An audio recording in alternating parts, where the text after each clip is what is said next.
샬롬, 탈무드 첫 번째입니다. 탈무드의 마음.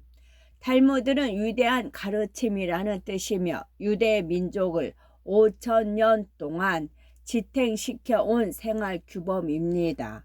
탈무드 안에 있는 지혜의 문을 여는 것은 자신의 마음입니다. 그리고 탈무드의 지혜를 터득하는 것도 자신의 명석한 두뇌와 부단한 노력에 의할 뿐입니다. 랍비 힐렐은 2000여 년 전 바빌로니아에서 태어난 유대인입니다. 힐렐은 20살 때 이스라엘로 와서 두 사람의 랍비 밑에서 공부했습니다. 그 당시 이스라엘은 로마가 다스리고 있었기 때문에 유대인들의 생활은 매우 어려웠습니다. 힐렐은 하루에 동전 한 입 정도를 벌었는데 그 동전의 반은 최소한의 생활비로 나머지 반은 수업료로 썼습니다. 하지만 늘 일자리가 있는 것이 아니어서 힐렐은 동전 한 입도 벌지 못하는 날이 많았습니다. 추운 겨울의 어느 날이었죠. 그날도 힐렐은 일자리를 얻지 못해 갖고 있는 돈이 한 푼도 없었습니다. 하지만 힐렐은 어떻게 해서든지 학교에 강의를 듣고 싶었지요. 그래서 힐렐은 학교 지붕 위로 올라가 굴뚝에 귀를 대고 교실에서 들려오는 강의를 들었습니다. 그러다가 어느 순간 지붕 위에서 그만 잠이 들고 말았죠. 마침 내리기 시작한 눈이 힐렐의 몸 위로 차곡차곡 쌓였습니다. 다음 날 아침 수업이 시작되었는데 교실이 다른 때보다 어둡게 느껴졌습니다. 학생들은 모두 천장을 쳐다보았지요. 천장에 있는 들창이 사람에 의해 가려져 있었습니다. 아니, 지붕 위에 웬 사람이 있지? 학생들은 힐렐을 끌어내려 따뜻한 방에서 몸을 녹여주고 정성껏 간호를 했습니다. 힐렐은 점점 회복이 되었지요. 그리고 이 일로 인해 힐렐은 수업료를 면제받게 되었습니다. 그 이후 유대 학습의 수업료는 무료가 되었지요. 랍비 힐렐의 이 일화는 매우 유명합니다. 힐렐은 머리가 좋고 온유하고 예의 바른 사람이었지요. 그리고 힐렐은 나중에 랍비 중 가장 높은 대승정이 되었습니다. 어느 날 한 로마인이 힐렐을 찾아왔어요.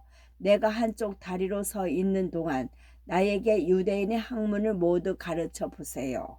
힐렐은 그 로마인에게 조용히 말했습니다.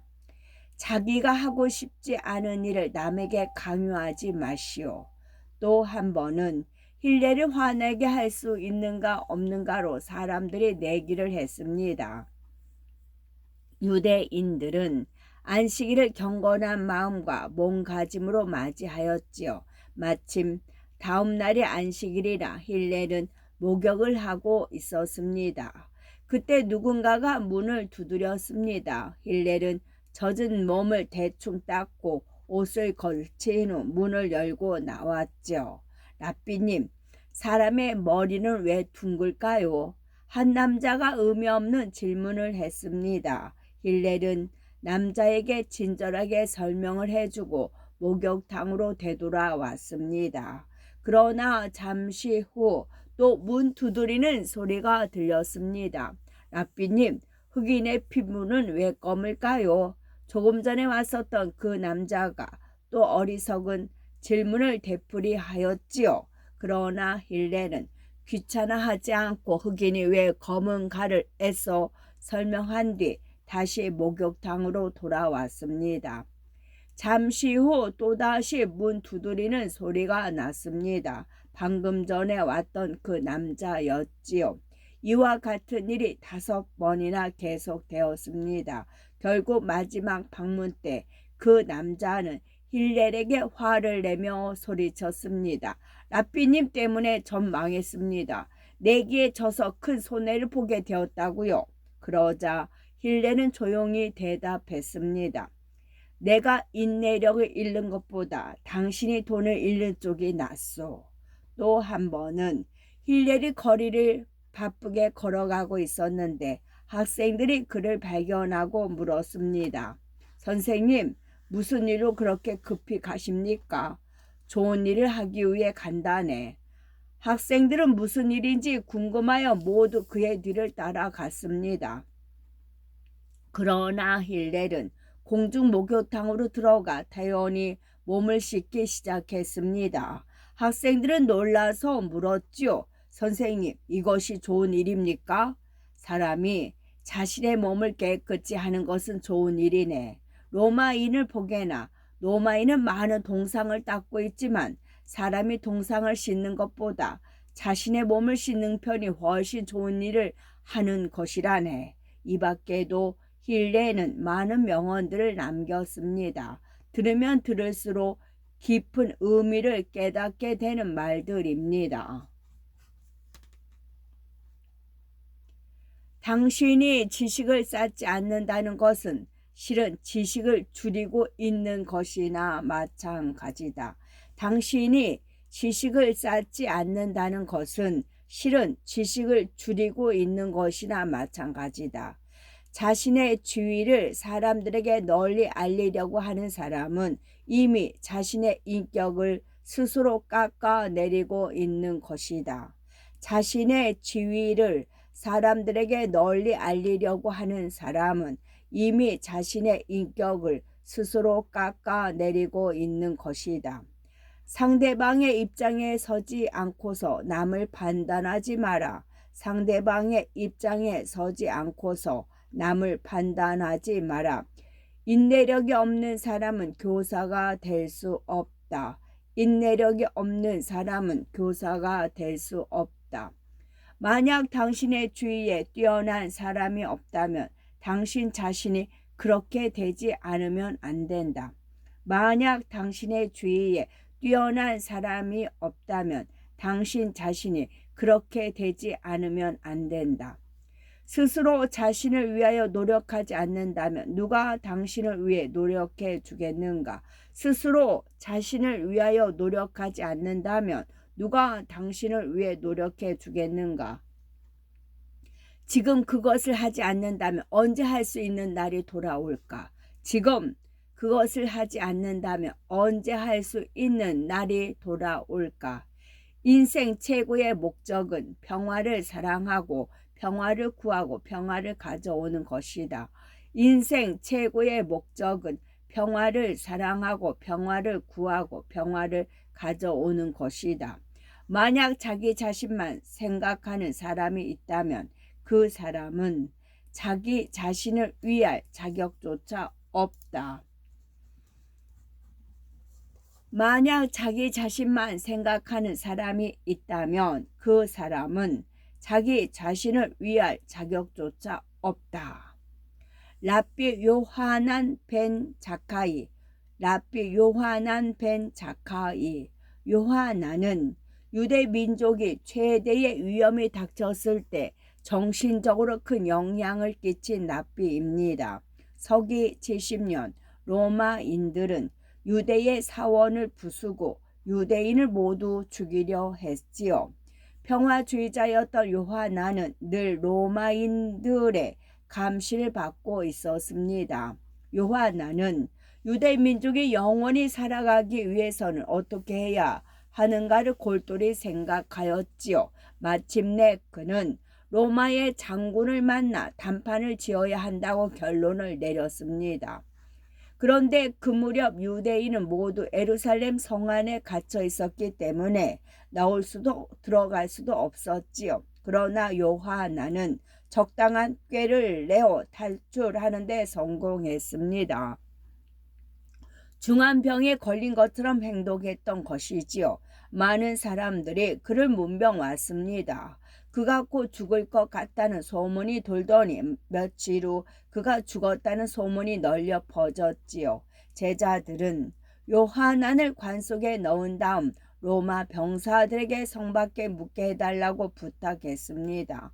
성 안에는 묘지가 없었기 때문이지요. 그러나 로마 병사들은 요하난의 죽음을 못 믿겠다는 듯이 말했습니다. 칼로 시체를 한번 찔러 봐야겠다. 유대인은 시체를 절대로 눈으로 보지 않기 때문에 시체를 확인하는 대신 칼로 관을 찔러 보자고 한 것입니다. 그분은 돌아가신 분을 욕되게 하는 것이요. 그것은 돌아가신 분을 욕되게 하는 것이요.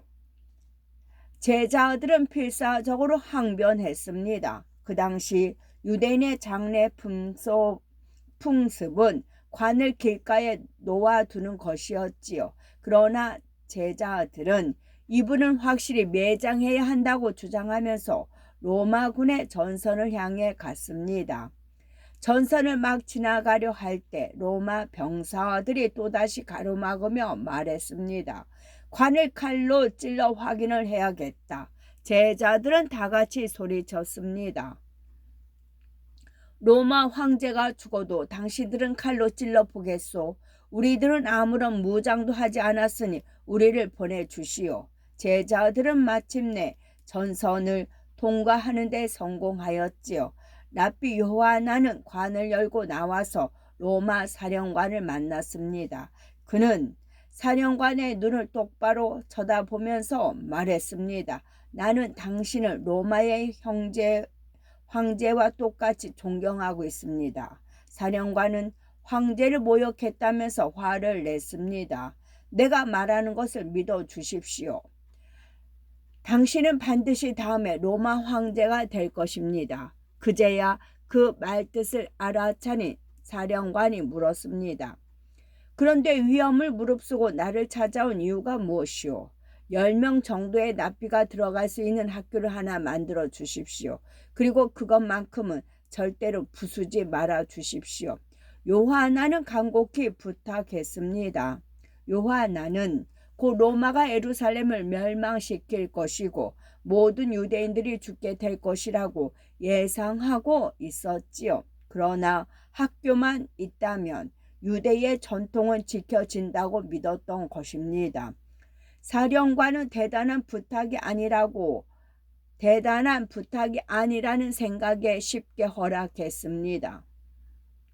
곧 로마의 황제가 죽고 요하난의 말처럼 사령관이 황제가 되었습니다. 황제는 로마 병사들에게 작은 학교 하나만은 남겨두라라고 명령하였지요. 로마 황제가 약속을 지킴으로써 그 작은 학교에 남아있던 학생들은 유대인의 지식과 전통을 끝까지 지킬 수 있었습니다. 요하나는 유대인이 로마 사람에게 이길 수 있는 길은 칼이 아닌 교육이라고 생각했던 것입니다. 랍비 아키바는 탈무드에 나오는 랍비 중에서도 가장 존경받는 랍비입니다. 그는 유대인의 민족적 영웅이기도 하지요. 젊은 시절 아키바는 부잣집 양치기로 일했습니다. 그런데 주인집 딸과 사랑하게 되어 여자 아버지의 반대를 무릅쓰고 두 사람은 결혼을 하였지요. 두 사람은 결국 집에서 쫓겨나고 말았습니다. 그 후 두 사람은 아이를 낳고 행복하게 살았습니다. 하루는 아내가 조심스럽게 얘기를 꺼냈습니다. 부탁이 있어요. 뭐든지 좋으니까 공부를 해보세요. 집이 가난하여 학교에 다니지 못했던 아키바는 성인이 될 때까지 글자를 읽지 못했습니다. 아키바는 어린 아들과 함께 학교에 다니기 시작하였지요. 그리고 홀로 13년 동안 공부를 하고 돌아왔을 때 그는 당시 최고 학자로서 유명해져 있었습니다. 아키바는 탈무드의 최초 편집자이기도 했으며 의학, 전문학을 연구한 훌륭한 학자였습니다. 또한 많은 외국어를 할 수 있었으므로 유대인의 사절로 여러 번 로마에 갔지요.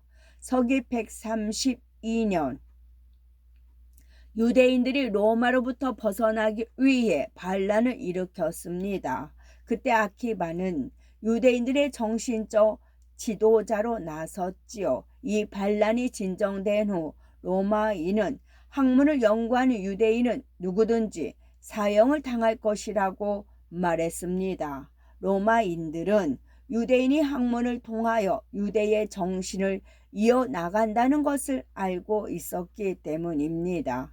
유대 사람들은 아키바의 신변을 걱정했습니다. 하지만 아키바는 자신을 걱정하는 사람들에게 다음과 같은 이야기를 들려주었지요. 어느 날 여우가 시냇가를 걸어가다가 물고기가 뱅글뱅글 돌면서 바쁘게 헤엄치는 모습을 보았습니다. 왜 그렇게 급히 돌면서 헤엄을 치니? 여우가 궁금해서 물었죠. 우리를 잡으러 올 어망이 무서워서 그래요. 물고기의 대답을 들은 여우가 말했습니다. 그렇다면 밖으로 나와 있어. 언덕으로 올라오면 내가 지켜줄 테니까 걱정하지 않아도 돼.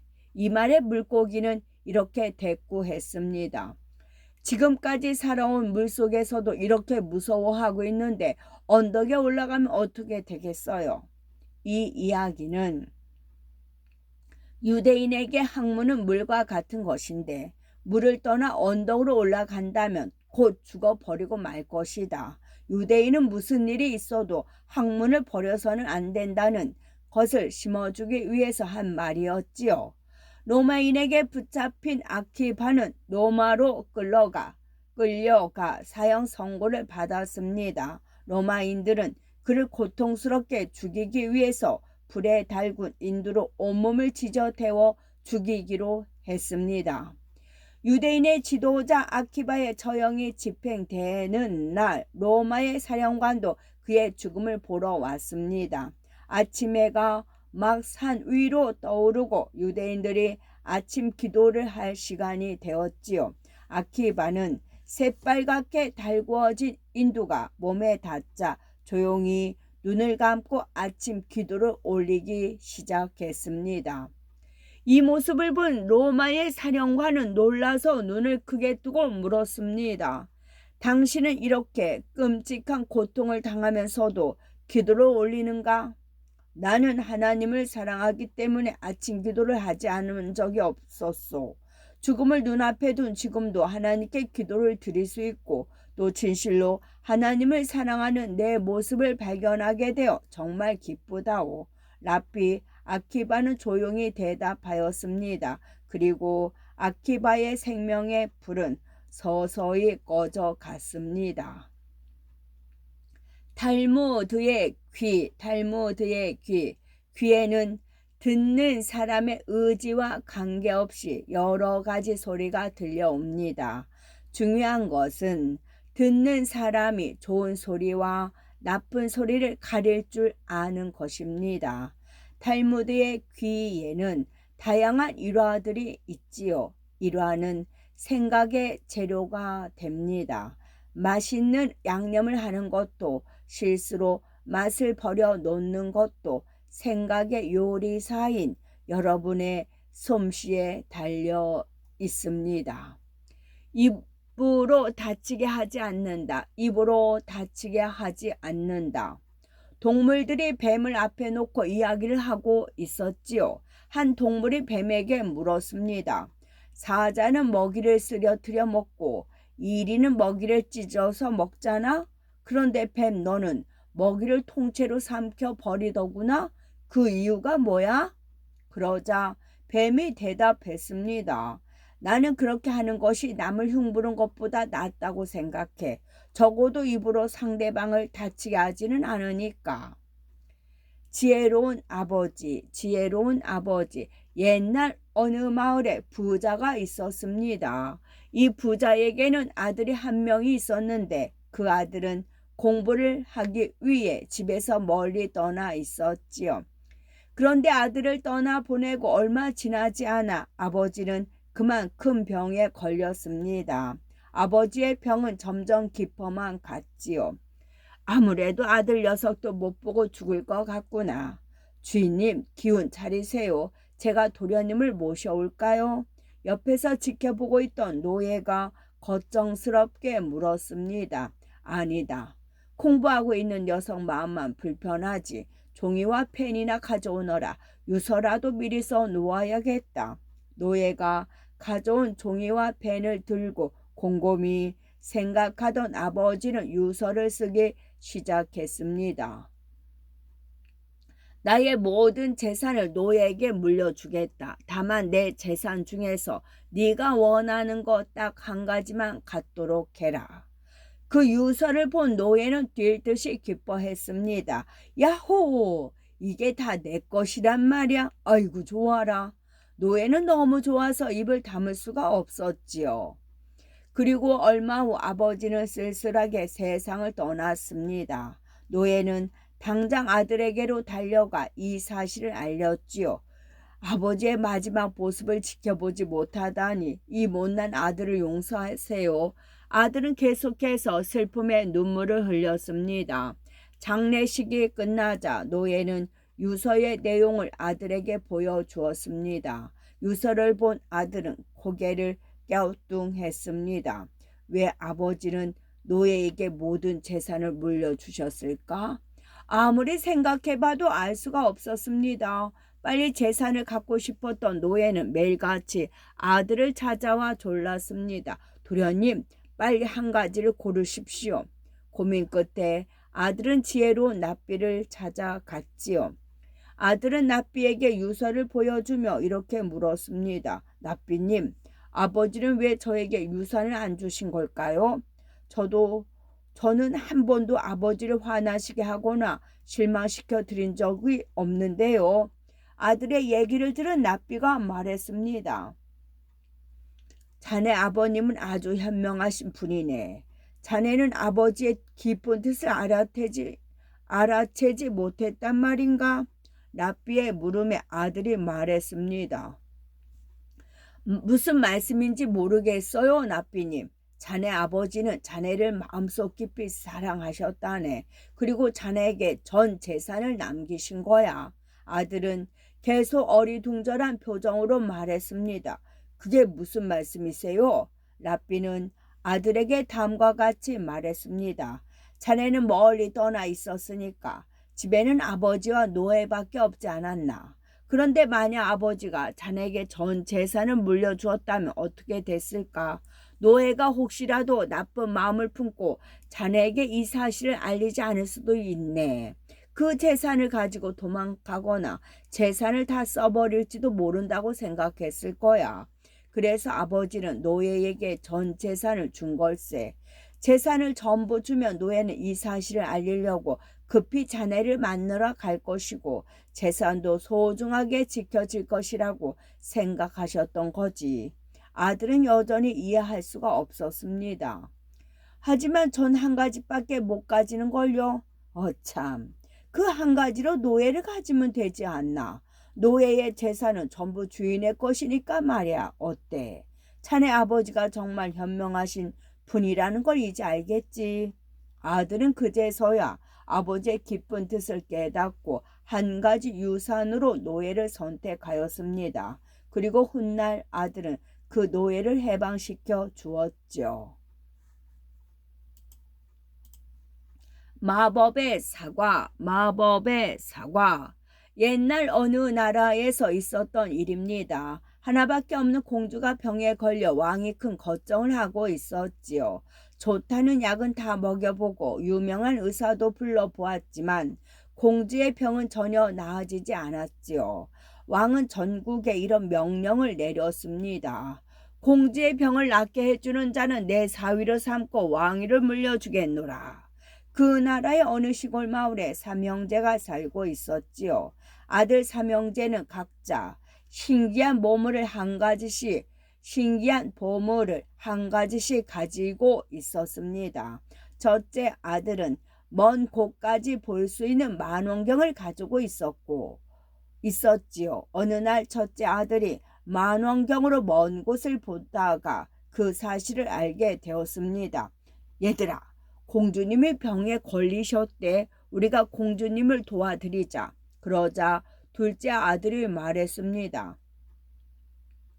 나한테는 어디든지 갈 수 있는 양탄자가 있으니까 그걸 타고 궁궐로 가면 되겠다. 막내 아들도 말했습니다. 내 마법의 사과를 먹으면 공주님의 병이 씻은 듯이 나을 거야. 삼형제는 양탄자를 타고 궁궐로 갔지요. 그리고 공주에게 마법의 사과를 먹였습니다. 그러자 공주는 언제 아팠냐는 듯이 병이 깨끗이 나았지요. 왕은 매우 기뻐했습니다. 그러나 한 가지 고민이 생겼습니다. 사윗감이 세 사람이나 되었기 때문입니다. 첫째 아들이 말했습니다. 제가 만원경으로 보지 못했다면 공주님이 아프다는 사실을 몰랐을 겁니다. 둘째 아들도 아예 질세라 왕에게 말했습니다. 제 양탄자가 없었다면 먼 궁궐까지 어떻게 빨려올 수 있었겠습니까? 마지막으로 막내 아들이 말했습니다. 형들 말이 다 맞아요. 하지만 제 사과를 먹고 공주님의 병이 나으셨잖아요. 왕은 드디어 결정을 내렸습니다. 나는 막내를 사위로 삼겠다. 모두들 그 이유를 궁금해했습니다. 첫째와 둘째는 만원경과 양탄자가 그대로 남아있지만 막내는 소중한 사과를 공주에게 주어 버렸으니 남아있는 게 없지 않은가. 그래서 나는 공주를 위해 모든 것을 바친 막내를 사위로 삼기로 한 것이라네. 사람들은 왕의 현명한 선택에 고개를 끄덕였지요. 그들은 남을 위해 무엇인가를 해줄 때는 아낌없이 모든 것을 바치는 것이 중요하다는 것을 깨달았습니다. 일곱 번째 사람. 한 납비가 어느 마을에 문제가 생겼다는 보고를 받았지요. 오늘은 시간이 없으니 내일 아침에 마을의 지도자 6사람이 모여서 이 문제를 해결하도록 합시다. 그런데 다음날 아침이 되자 회의장에는 6사람이 아닌 7사람이 모여 있었습니다. 아마도 누군가 잘못 알고 나온 게 분명했지요. 랍비는 모인 사람 중에 누가 잘못 알고 나온 사람인지 알 수가 없었습니다. 당황한 랍비는 어쩔 수 없이 이렇게 말했지요. 아마도 이 자리에 나오지 않아도 되는 분이 한 사람 오신 것 같습니다. 죄송하지만 그분께서는 지금 돌아가 주시기 바랍니다. 랍비의 말이 끝나자 모인 사람들은 서로를 둘러보았습니다. 그때 마을에서 가장 존경받는 랍비가 말없이 자리에서 일어나더니 조용히 회의장을 빠져나갔지요. 사람들은 모두 의아하게 생각했습니다. 그 랍비는 그 자리에 꼭 있어야 할 만한 사람이었기 때문이지요. 그는 초청받은 것이 틀림없었는데도 그 자리를 떠난 것입니다. 왜 그랬을까요? 랍비는 잘못 알고 참석한 사람이 부끄러워할 것을 알고 그 사람이 굴욕감을 느끼지 않을 수 있도록 자신이 대신 집으로 돌아간 것입니다. 머리와 꼬리. 뱀의 꼬리는 언제나 머리가 움직이는 대로 끌려다녔습니다. 그래서 항상 불만에 차 있었지요. 어느 날 꼬리가 머리에게 말했습니다. 왜 나는 네 뒤만 졸졸 쫓아다녀야 하는 거지? 이건 너무 불공평해. 난 늘 네가 가는 대로만 가야 하잖아. 언제나 노예처럼 졸졸 따라다닌다는 것은 말도 안 돼. 그러자 머리가 대꾸했습니다. 그런 말이 어딨어. 너는 앞도 못 보고 들을 수도 없고 냄새도 못 맡잖아. 그래서 내가 너를 안전한 곳으로 이끄는 거라고. 꼬리는 웃음을 치며 말했습니다. 웃기지 마. 넌 네가 하고 싶은 대로 할 뿐이야. 앞으로는 내가 그렇게 할 거야. 좋아. 그럼 네가 한번 앞장서봐. 꼬리는 신이 나서 앞장을 섰습니다. 그러나 얼마 못 가서 구덩이에 빠져버렸습니다. 아, 이게 뭐야. 더러운 하수구잖아. 빨리 나가자. 머리가 말했습니다. 그러나 눈이 없는 꼬리는 하수구에서 허우적거리기만 했지요. 머리의 도움으로 무사히 하수구에서 빠져나온 꼬리는 다시 앞장을 섰습니다. 그런데 이번에는 가시가 무성한 덤불 속으로 들어가게 되었지요. 꼬리가 빠져나오려고 발부둥 치면 질수록 더 깊숙이 들어갔습니다. 아 따가워. 여긴 가시 덤불이야. 머리와 꼬리는 피를 흘리며 겨우겨우 가시 덤불에서 빠져나왔지요. 꼬리는 다시 앞장서 나갔습니다. 그런데 이번에는 불길이 활활 타오르는 불 속으로 들어가고 말았습니다. 으아, 여긴 불구덩이야. 뜨거워. 머리와 꼬리의 몸은 점점 뜨거워졌습니다. 머리는 빠져나오려고 발버둥을 쳐봤지만 어느새 뱀의 몸은 서서히 타고 있었지요. 그제서야 잘못을 뉘우친 꼬리는 후회의 눈물을 흘렸습니다. 미안해 머리야. 다 내 잘못이야. 내가 괜히 앞장을 선다고 해서 이제 와서 후회도 소용없는걸. 머리와 꼬리는 불구덩이 속에서 점점 다 들어갔습니다. 세 가지 현명한 행동. 옛날에 어떤 나그네가 여행하는 도중에 큰 병에 걸렸습니다. 나그네는 자신이 더 이상 살 수 없다고 생각하고는 자신이 묵고 있던 여관 주인을 불러 말했습니다. 나는 곧 죽을 것 같습니다. 그러니 고향에 있는 아들이 오거든 내 가방과 돈을 좀 전해 주십시오. 그러나 절대 그냥 주어서는 안 되고 내 아들이 재산을 물려받을 자격이 있는지 없는지 시험한 후에 주어야 합니다. 나그네는 숨을 헐떡이면서 겨우겨우 말을 이었습니다. 내 아들이 반드시 세 가지 현명한 행동을 한 다음에 물건을 내주시오. 부탁입니다. 말을 마치자마자 나그네는 숨을 거두었습니다. 여관 주인은 나그네의 부탁대로 아들이 있는 곳에 심부름꾼을 보내 아버지의 죽음을 알렸지요. 이 소식을 전해 들은 젊은이는 배를 타고 아버지가 돌아가셨다는 마을을 찾아갔습니다. 그러나 젊은이는 아버지가 묵었던 여관을 찾을 수가 없었어요. 왜냐하면 그의 아버지가 여관의 이름을 알려주지 말라고 했기 때문입니다. 젊은이는 스스로 그 여관을 찾아내야만 했지요. 마을에 도착한 젊은이는 나무꾼이 수레에 나무를 잔뜩 싣고 지나가는 것을 보았습니다. 젊은이는 나무꾼을 불러 세웠어요. 제가 이 나무를 모두 사겠습니다. 얼마 전에 죽은 나그네가 있는 여관으로 이 나무를 배달해 주십시오. 나무꾼은 수레를 끌고 그 여관으로 갔습니다. 젊은이는 나무꾼의 뒤를 따라가서 쉽게 여관을 찾을 수가 있었지요. 이것이 젊은이가 한 첫 번째 현명한 행동이었습니다. 여관 주인은 젊은이를 기쁘게 맞이하였지요. 그리고 곧 저녁 준비를 했습니다. 식탁에는 5마리의 오리와 1마리의 탕 요리가 준비되어 있었습니다.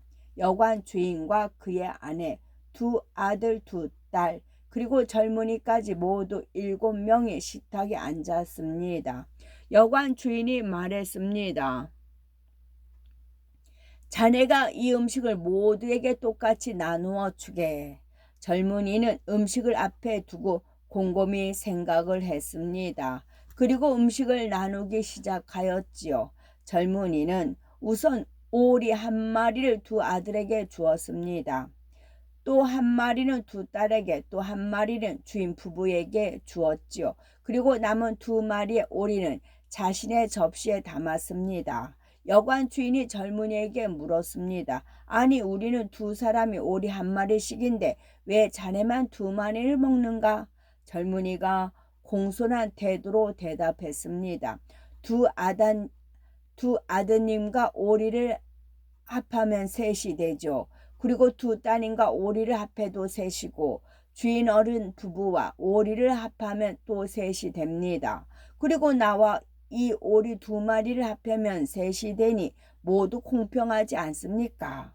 이것이 젊은이가 한 2번째 현명한 행동이었지요. 이제 마지막으로 주인은 닭을 나눠 달라고 했습니다. 젊은이는 이번에도 고민이 되었지요. 사람은 7명인데 닭은 딱 1마리뿐이었던 것입니다. 한참을 생각하던 젊은이는 닭을 나누기 시작했습니다. 우선 머리를 잘라 주인 부부에게 주고 두 아들에게는 다리를, 두 딸에게는 날개를 주었습니다. 그리고 나머지 몸통은 자신의 접시에 담았습니다. 주인은 젊은이의 불공평한 나눔에 화가 났지요. 자네만 살이 많고 맛있는 몸통을 다 먹으려고 하다니 그런 법이 어디 있는가? 젊은이는 미안한 얼굴로 말했습니다. 죄송합니다. 하지만 저는 모든 사람에게 어울리는 부분을 나누어 드린 것뿐입니다. 먼저 주인 어른 부부는 이 집에서 가장 높은 분이기 때문에 머리를 드린 것이고, 두 아드님은 이 집의 기둥이니 다리를 준 것입니다. 그리고 두 따님은 시집을 갈 테니 날개를 드린 것입니다. 젊은이는 차근차근 설명을 하였지요. 그리고 저는 배를 타고 여기까지 왔고 또 앞으로도 배를 타고 고향에 돌아가야 합니다. 그래서 배와 모양이 가장 비슷한 몸통을 가진 것입니다. 이것이 젊은이의 세 번째 현명한 행동이었습니다. 젊은이의 말이 끝나자 여관 주인은 껄껄 웃으며 말했지요. 자네는 정말 현명한 젊은이로군. 사실 이 모든 일은 자네 아버지가 시켜서 한 것일세. 자, 이제 자네의 유산을 가져가게. 이렇게 해서 젊은이는 아버지의 유산을 물려받게 되었답니다. 끝.